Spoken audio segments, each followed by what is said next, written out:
అనుగ్రహ రోజులు ఇవి, కృపా రోజులు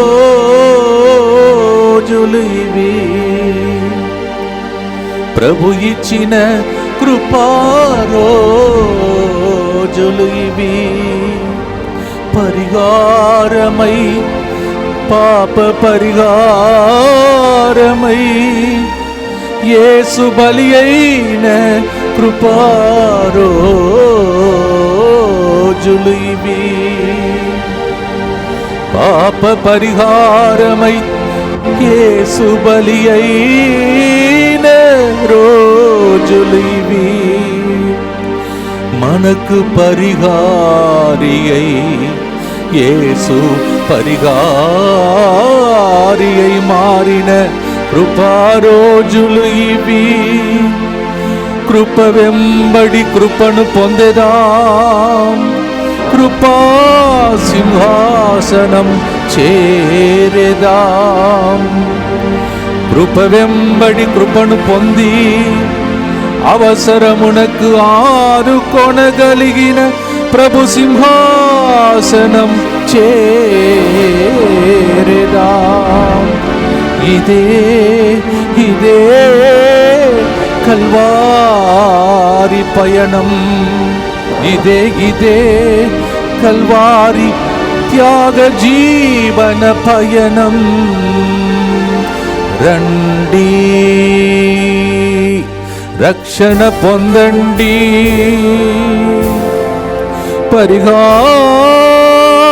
పరిహారమయ్యను మనకు యేసు పరిహారి అయ్యను. ఎంత భాగ్యము యేసుతో 40 రోజులు, ఇది మనకు ఎంతో భాగ్యము. అవును ప్రియమైన సహోదరి సహోదరులారా, యేసుతో 40 రోజులు గడిపే ఇంకొక కృపాకాలమును మనకు దేవుడు ప్రసాదిస్తున్నాడు. మనము నశించిపోకూడదని, అందరూ రక్షింపబడాలని, భూలోకంలో ఆనందముతో జీవించాలని, ఒకరోజు పరలోకం చేరాలని మనకిచ్చిన కృపాకాలంలో దైవజనులు దైవజనురాలు అనేక మంది మీకు వాక్య పరిచరణ చేయబోతున్నారు. రండి, దేవుని వాక్యాన్ని విని మీ జీవితంలో ఎదురు చూస్తున్న కార్యములన్నీ ప్రభు జరిగించునుగాక. కృప వెంబడి కృపని ఇప్పుడే పాడాం. ఆ కృపతో దేవుడు ఈ కార్యక్రమం ద్వారా మనలందరినీ దీవించునుగాక. God bless you. Praise the Lord. యేసుక్రీస్తు నామం పేట మీ అందరికీ శుభములు. మరి దివ్య వాక్కు కేంద్రం ముట్టంగి ద్వారా యేసుతో 40 రోజులు అనే ఈ తపస్కాల శీర్షికలో మరి పరిహారమై పరిహారి అయి అన్న అంశం తీసుకొని మరి ఈ 40 రోజులు మీకు ప్రతిరోజు దేవుడు యొక్క సువార్త అందించడానికి ముందుకు వచ్చి ఉన్నామండి. మరి ఈరోజు పరిశుద్ధాత్మ దేవుడు ఏ మాట మాట్లాడబోతున్నారో మనందరం ప్రార్థన చేసుకొని దేవుడి యొక్క వాక్యాన్ని వినడానికి ప్రయత్నం చేద్దాం. పరిశుద్ధుడైన దేవా, ప్రియ పరలోకపు తండ్రి, మీ బంగారు పాదములకు స్తోత్రం నాయనా. గడిచిన కాలమంతా నీ కృపలో భద్రపరచుకొని మరొక రోజు మా అందరికీ ప్రభా నీ వాక్యం వినడానికి, విని ఆచరించడానికి ప్రభా నువ్వు ఇచ్చిన సమయాన్ని బట్టి, కృపను బట్టి నీకు వందనాలు. నువ్వు మాట్లాడుతుండగా వినగలిగిన చెవులు, గ్రహించగలిగిన హృదయం, స్పందించగలిగిన జీవితం మాకు దయచేయమని యేసు అతి పరిశుద్ధమైన నామ పేరిట అడిగి వేడుకొంచున్నాము తండ్రి. Amen, amen, amen. ప్రియ బిడ్డలారా, ఈరోజు పరిశుద్ధాత్మ దేవుడు నా హృదయంలో పెట్టిన మాట ఏంటంటే, మనందరం కూడా సిలువ ధ్యానంలో ఉన్నాం. సిలువ చూస్తూ సిలువ నుండి మనం చాలా విషయాలు నేర్చుకుంటూ ఉంటాం. మరి 2 అంశాలు మీ ముందు తీసుకురావాలని పరిశుద్ధాత్మ దేవుడు ఇష్టపడుతున్నాడు. మొదటిది ఏంటంటే, సిలువ చూసినప్పుడు మనకు అర్థం కావాల్సింది, సిలువ ద్వారా యేసుప్రభు వారు మనకి ఏం నేర్పిస్తున్నారు అని మనం ఆలోచిస్తే, యెషయా గ్రంథం 53వ అధ్యాయం 7-8 వచనాల్లో మనం చాలా జాగ్రత్తగా గమనిస్తే అక్కడ ఒక మాట రాయబడి ఉందండి. మనందరం చదవడానికి ప్రయత్నం చేద్దాం. యెషయా గ్రంథం 53వ అధ్యాయం 7-8 వచనాల్లో ఏమని రాయబడి ఉందంటే, దౌర్జన్యమునకు గురి అయినను అతడు వినయముతో సహించెను, పల్లెత్తు మాట అనడాయను, అతడు వధకు కొనిపోబడు గొర్రె పిల్లవలే, ఉన్ని కత్తిరింపబడు గొర్రె పిల్లవలే మౌనంగా ఉండనే కానీ నోరు తెరవలేదు. చూసారా, ఈరోజు సిలువ చూసినప్పుడు నాకు అర్థం కావాల్సింది, నాకు తెలియాల్సింది, నేను చెయ్యవలసింది ఏంటంటే చాలా సందర్భాల్లో మనం మౌనం వహించాలి. యేసు ప్రభు వారి జీవితాన్ని చూస్తే ఏ పాపము చేయలేదని మనందరికీ తెలుసు. He was silent, that is what word of God says. ఆయన మౌనంగా ఉన్నాడంటండి. మౌనంగా ఉండగలమా? దౌర్జన్యానికి గురి అవుతున్నాడు. చెయ్యని నేరాలే ఆయన మీద మోపబడ్డాయి. మనం చూస్తామండి, మత్తయి సువార్త 26వ అధ్యాయం 62, 63 వచనాల్లో ప్రధాన యాజకుడి దగ్గరికి అతను తీసుకొచ్చినప్పుడు ఆయన నోరు తెరవలేదు అని బైబిల్ చెప్తుంది. 3 సార్లు ఆయన గురించి తీర్పు చెప్పబడింది, అయినా కూడా పల్లెత్తు మాట అతను అనలేదు అని బైబిల్ చెప్తుంది. అంతేకాకుండా మత్తయి సువార్త 27వ అధ్యాయం 22వ వచనంలో పిలాతు దగ్గరికి తీసుకొని వచ్చినప్పుడు కూడా ఆయన నోరు తెరవలేదు అని బైబిల్ చెప్తుంది. అంటే ఆయనకు మాట్లాడటం రాదా? లేదా గట్టిగా అరవటం రాదా? లేదా ఆయన అది ఎందుకు సహించాడు? నేను సిలువ నుండి ఏమి నేర్చుకోవాలి? ప్రియ బిడ్డలారా, విశ్వాసం అన్న మనందరం కూడా చాలా సందర్భాల్లో మనం టెంపర్ లూజ్ అయిపోతూ ఉంటామండి కదా. చేసిన దానికి చెయ్యని దానికి మనం చాలా గట్టిగా నోరు పారేసుకుంటూ ఉంటాం.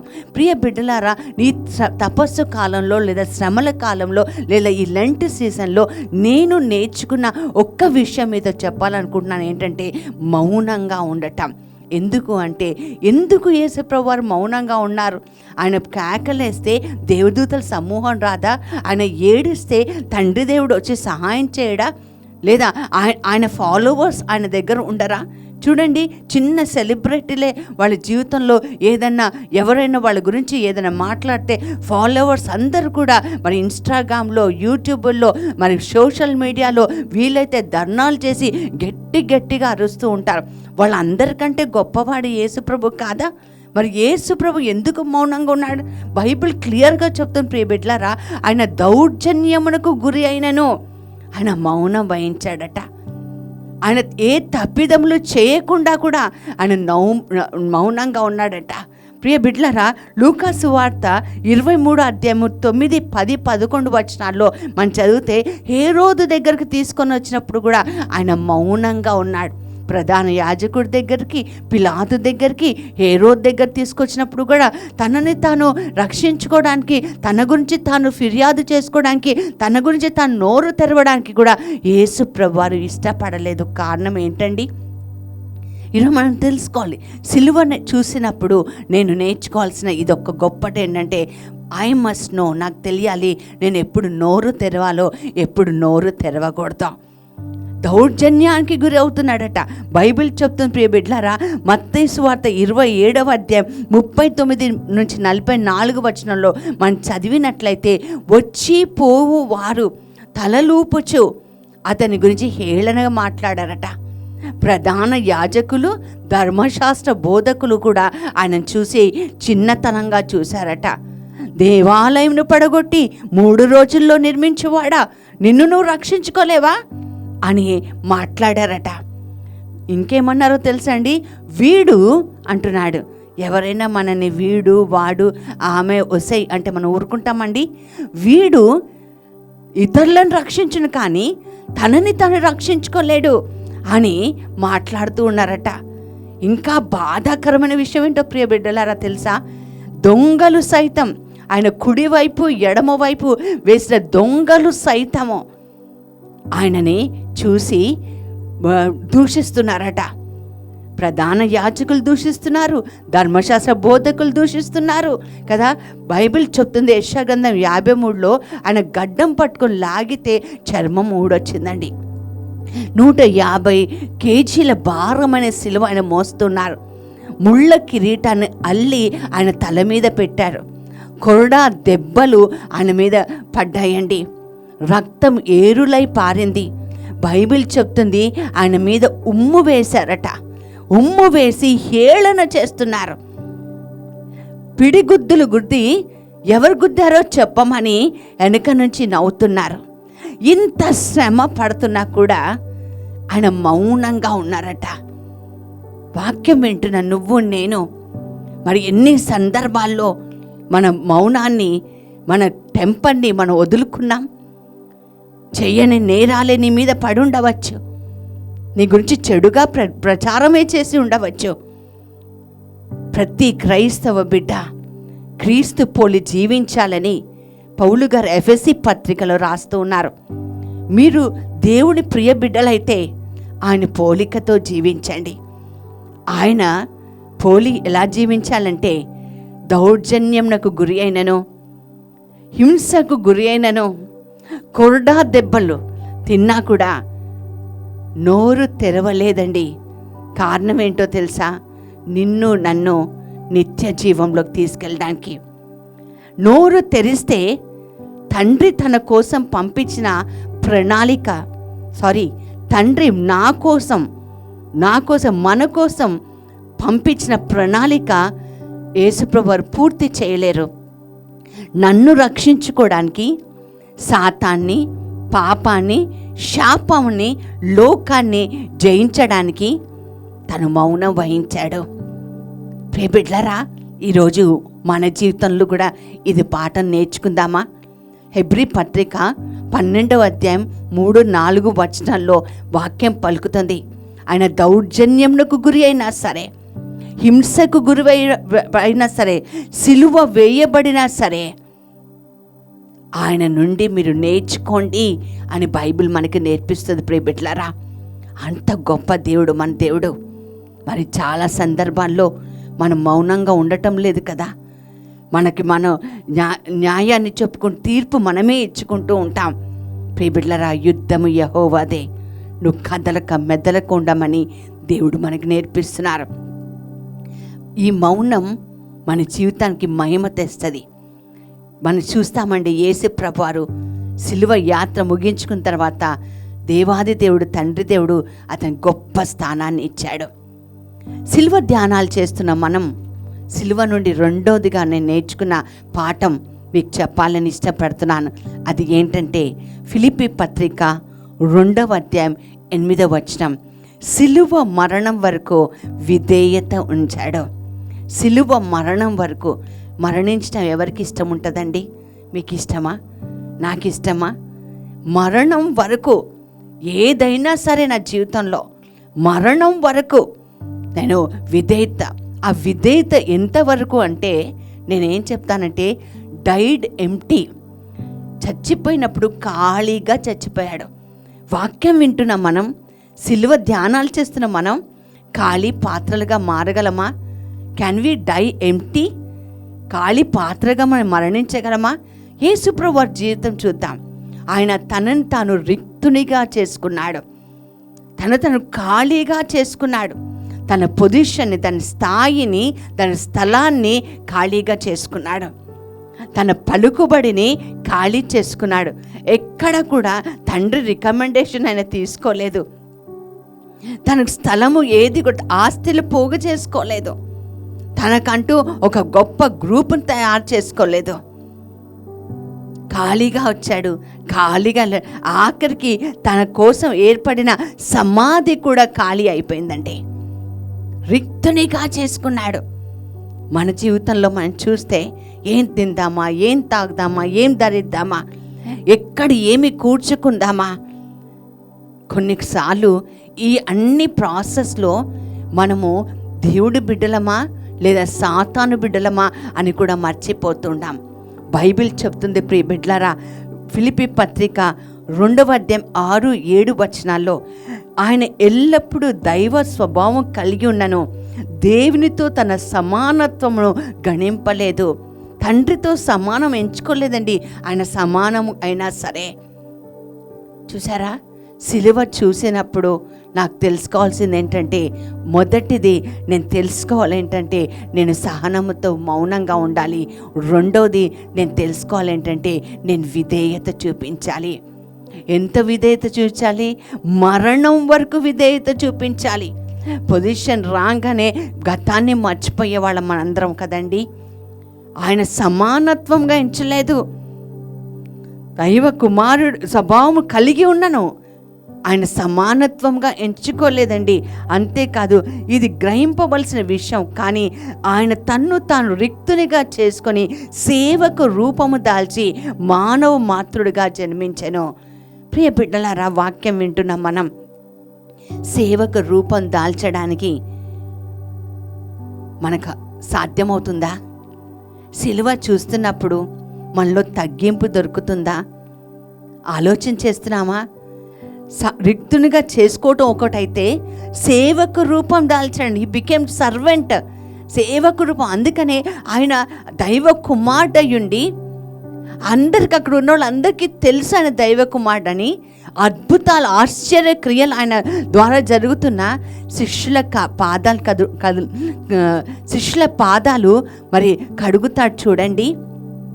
వాక్యం వింటున్న నీవు, వాక్యం చెప్తున్న నేను తగ్గించుకొని ఒకరి పాదాలు కడగడానికి, లేదా తగ్గించుకొని తప్పు మనది కాకపోయినా ఒకళ్ళ దగ్గరికి వెళ్ళి క్షమాపణ చెప్పుకోవడానికి సాధ్యమవుతుందా? ఆయన పాదాలు కడగటమే కాదండి, ఆ పాదాలు తీసుకొని ముద్దు పెట్టుకున్నాడట. వాళ్ళెవరో తెలుసా అమ్మా? చేపలు పట్టేవాళ్ళు, సుంకర్లు. ఎప్పుడైనా మీరు కూలీ పని చేసే వాళ్ళ కాళ్ళు చూసారా? చాలా రఫ్గా ఉంటాయి కదా. ఆ పాదాలని యేసుప్రభు ముద్దు పెట్టుకున్నారు. సిలువ చూస్తున్నప్పుడు మనకి ఏది జ్ఞాపకం రావాలి? 40 రోజులు ఉపవాసం ఉండేసి ఏదో అన్నదానము వస్త్రదానం చేసేసి అయిపోతుందా? ఎవరో చెప్తే విన్నానండి, 40 రోజుల మన ఈ యొక్క దీక్ష మన జీవితామే మార్చాలి. నిత్య జీవంలోకి వెళ్ళేంత వరకు తనని తను తగ్గించుకునేవాడే హెచ్చింపబడతాడు. అందుకే ఫిలిప్పీ 2:11 మనం చూస్తాం, తండ్రి దేవుడు ఆయనని ఎగ్జాల్ట్ చేశాడు. లోకంలో ఎవరికీ లేని నామము ఆయనకి ఇవ్వబడింది. తగ్గింపు, విధేయత, తనని తను తగ్గించుకున్నాడు. సేవకు రూపం దాల్చడమే కాకుండా మానవ మాతృడుగా జీవించాడట. కొద్దిగా మనకి ఒక సెలబ్రిటీ స్టేటస్ వచ్చేస్తే మనం తగ్గించుకోవడం కష్టం. ప్రియ బిడ్డలారా, సిలువ నాకు నేర్పిస్తుంది నేను సహనంతో ఉండాలి, మౌనంగా ఉండాలి. సిలువ నాకు నేర్పిస్తుంది విధేయత చూపించాలి.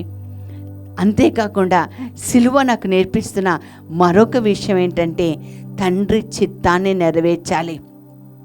ప్రియ బిడ్డలారా, కష్టతరం యేసయ్యకి ఎవ్వరూ కోఆపరేట్ చేయటం లేదు.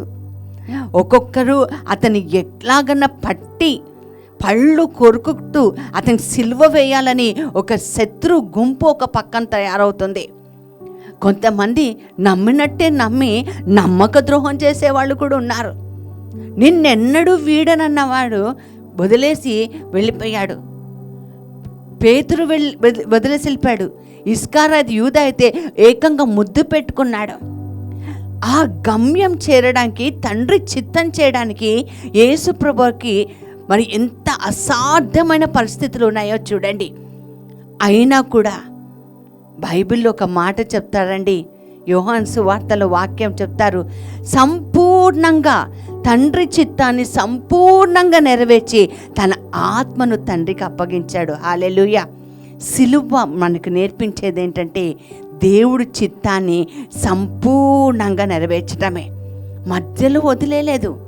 నేను చెప్తూ ఉంటాను, హాఫ్ ఒబీడియన్స్ ఈజ్ డిసొబీడియన్స్. ఏదో సగం విధేయత కదా. ఒక్కొక్కసారి వడకం చేసినప్పుడు, రిట్రీట్ చేసినప్పుడు, లేదా వాక్యం చదివినప్పుడు దేవా సంపూర్ణంగా నీ సేవకే వచ్చేస్తానంటారు. కష్టమో నష్టమో బాధో దుఃఖమో కన్నీరో నువ్వు అనుకుంది సాధించలేదనుకో మధ్యలోనే వదిలేసి వెళ్ళిపోతూ ఉంటారు. ప్రియ బిడ్డలారా, యేసయ్యని మధ్యలో వదిలేయడానికి ఆయన ఏమో కార్పొరేట్ సీఈఓ కాదు, ఆయన నీ దేవుడై ఉన్నాడు. సిలువ చూస్తున్నప్పుడు నాకు నేర్పించాల్సింది ఏంటో తెలుసా? నాకు అర్థమైంది ఏంటో తెలుసా? దేవుడి చిత్తాన్ని నెరవేర్చాలి.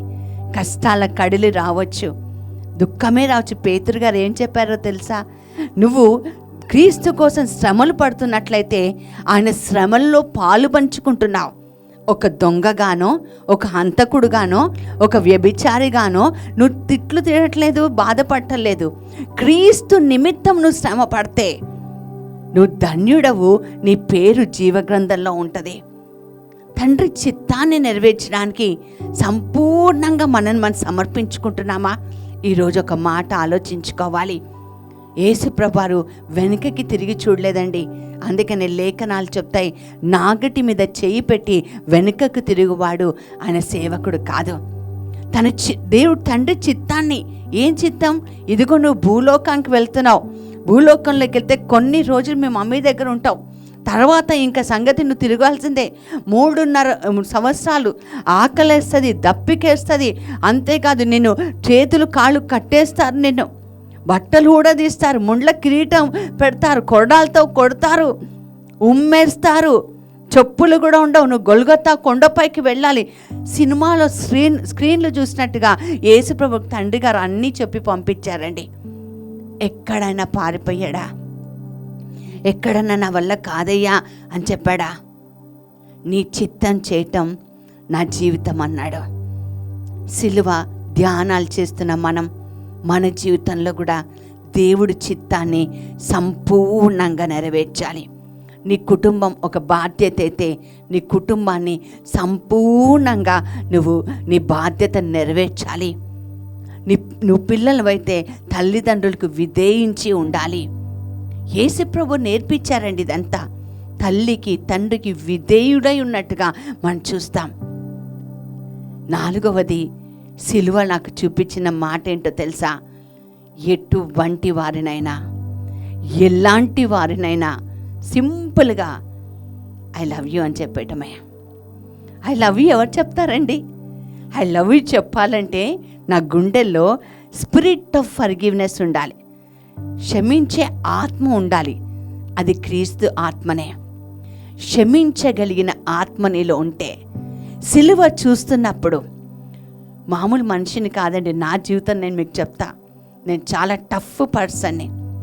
నా పేరు రాజా, నాకు రోషం ఎక్కువ, రాజశ్రీ, రోషం ఎక్కువ. ఒక మాట అంటే నేను పడను.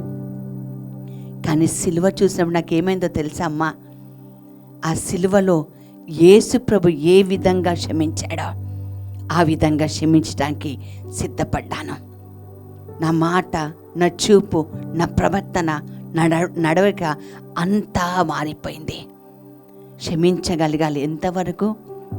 యేసుప్రభు వారు చేశారు కదా, నీవు దేవుడు కుమారుడవైతే నిన్ను నువ్వు రక్షించుకున్న వారిని ఐ ఫర్గివ్ యూ అన్నాడు. అంతటితో ఊరుకున్నాడా? తండ్రి, ఈ పాపం వాళ్ళకి ఏం చేస్తున్నారో తెలీదు, వాళ్ళని క్షమించు అన్నాడు. సింపుల్గా చెప్పేశాడండి క్షమించమని. ఎక్కడ కూడా డిస్కషన్ లేదు, ఎక్కడ కూడా ఆర్గ్యుమెంట్ లేదు. ఎందుకు నాకు ఈ శ్రమ అని తండ్రి దగ్గర గొడవ లేదు, అలగలేదు, సనగలేదు, కొనగలేదు. సిలువ చూస్తున్నప్పుడు క్షమించే ఆత్మ నా హృదయంలో ఉండాలి. ఎప్పుడైతే నేను క్షమించగలనో అప్పుడు నేను ప్రియ బిడ్డగా మారుతాను.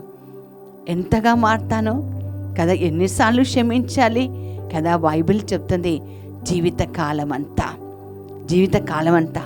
నేను పాపిగా ఉన్నప్పుడే నా దేవుడు నా కోసం జన్మించాడు, మరణించాడు. నేను పాపిగా ఉన్నప్పుడే తన రక్తంతో తండ్రి దగ్గర విజ్ఞాపన చేస్తున్నాడు. అంతగా ప్రేమించిన దేవుడికి నేను తన బిడ్డగా ఉండలేనా? నేను క్షమించలేనా? సిలువ చూస్తున్నప్పుడు క్షమించే ఆత్మ మనకు కనిపించాలి. సిలువ చూస్తున్నప్పుడు తండ్రి చిత్తం చేయాలన్న ఆశ నాలో కలగాలి. సిలువ చూస్తున్నప్పుడు సంపూర్ణ విధేయత, నన్ను నేను రిక్తునిగా చేసుకొని మరి పూర్తిగా దేవుడి యొక్క బిడ్డగా మారగలగాలి. సిలువ చూస్తున్నప్పుడు నాలో మౌనం ఉండాలి. ఎలా మౌనం? ఎవరైనా అనవసరంగా నన్ను తిడుతుంటే, ఎవరైనా నా గురించి పుకార్లు పెడుతూ ఉంటే, ప్రియబిడ్డలారా, వాళ్ళ దగ్గరికి వెళ్ళి గొడవ పడాల్సిన అవసరం లేదు. బైబిల్ ఏం చెప్తుందో తెలుసా? ఒకవేళ కోర్టులో ఏదైనా కేసు ఉందేమో ముందుగానే క్లియర్ చేసేసుకో. లేదా నువ్వు అర్పణకి ఏదైనా తీసుకురావాలని అనుకో, ముందుగానే సఖ్యత పడు. ఐ వాంట్ యు ప్లెయిన్, నువ్వు ఎంటీగా ఉండాలి, అప్పుడే నా ఆత్మ వరములతో నేను నింపుతాను. ఖాళీగా బైబిల్ చెప్తుంది, పౌలుగా చెప్తారు, వెనుకున్నవి మర్చి ముందున్న వాటికి వేగురపడాలి. పౌలు గారు రోమాపత్రికతో చెప్తారు కదా, సమస్త పాపమును భారమును మనం పెనవేసుకున్నవన్నీ వదులుకొని ముందున్న వాటి కోసం పరిగెత్తాలి. అలా పరిగెత్తకుండా అలాగే ఉండిపోతే సిలువ ధ్యానాలు మనకి వేస్ట్. పరిహారం చెల్లించిన ఆ దేవుడికి మరి నా జీవితంలో ఏమి ఇవ్వబోతున్నాం? ప్రియులారా, ఆలోచన చేద్దాం. సిలువ నాకు నేర్పించిన పాఠాలేంటి? సిలువ ప్రేమను నేర్పించింది కదా. ఏ ప్రేమ? ఏ షరతులు లేని ప్రేమ, ఏ షరతులు లేవు. God so loved the world, అంతే.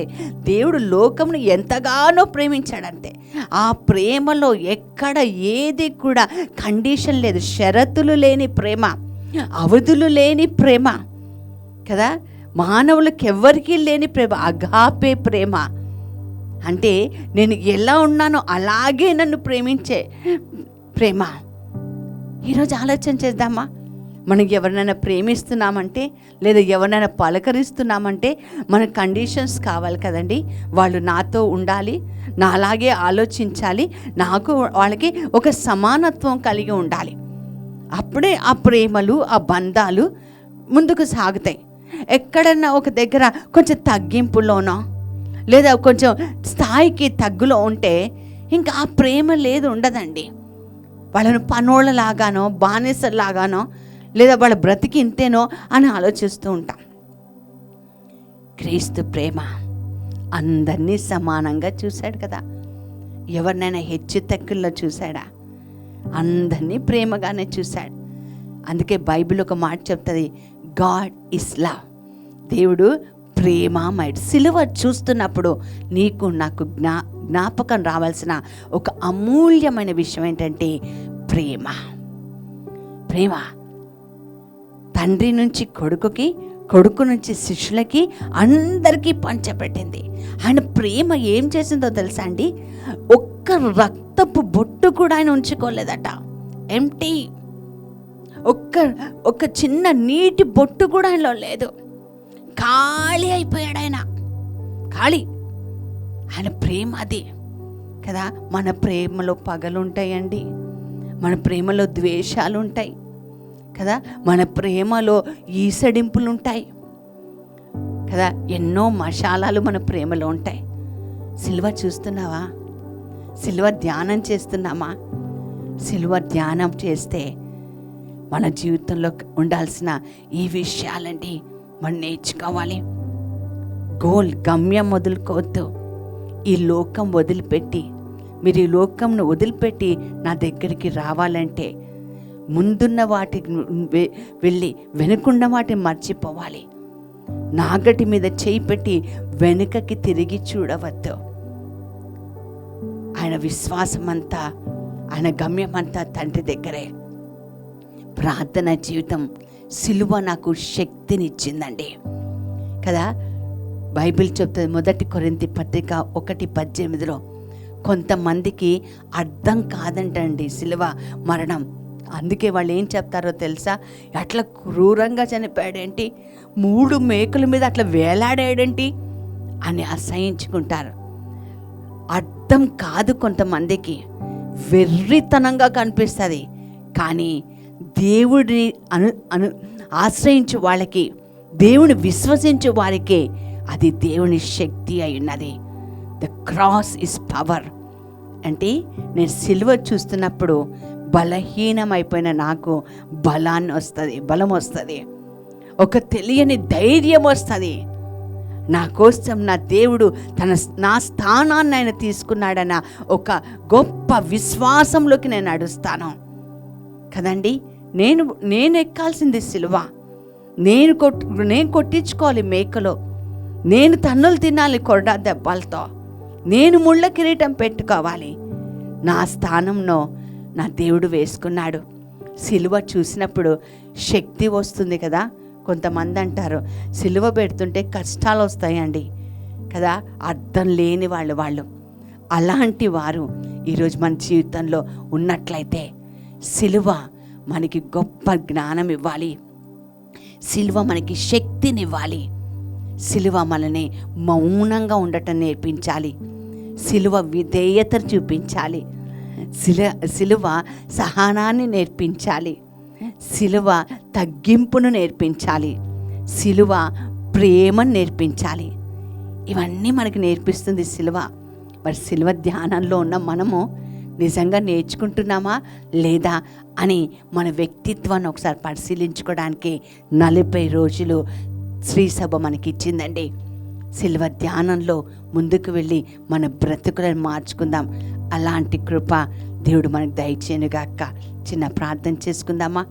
పరిశుద్ధుడైన దేవా, ప్రియ పరలోకపు తండ్రి, కష్టం, బాధ, దుఃఖం, కన్నీరు, వేదన, నింద, అవమానాలు మా జీవితంలో వచ్చినప్పుడు నైనా మేము సహనాన్ని కోల్పోయి మా నోటికి ఏ మాట అంటే ఆ మాట మాట్లాడేస్తూ ఉంటాం. మనుషులని, ఆ కుటుంబాన్ని వేరు చేసేస్తూ ఉంటాం. ఆఖరికి ఒక్కొక్కసారి ఎంత అవుట్ ఆఫ్ టెంపర్ అవుతామంటే నిన్ను కూడా దూషిస్తూ ఉంటాం. నీ బిడ్డలుగా మేము జీవించాం తండ్రి. సిలువ మేము చూస్తున్నప్పుడు నైనా నీ సహనాన్ని, నీ మౌనాన్ని, అయ్యా నీ ప్రేమని, నీ విధేయతని, నీ శక్తిని ఆశ్రయించడానికి నీ కృప మాకు చూపించమని యేసు నామమున ప్రార్థించి వేడుకొంచున్నాము తండ్రి. Amen, amen, amen. God bless you all.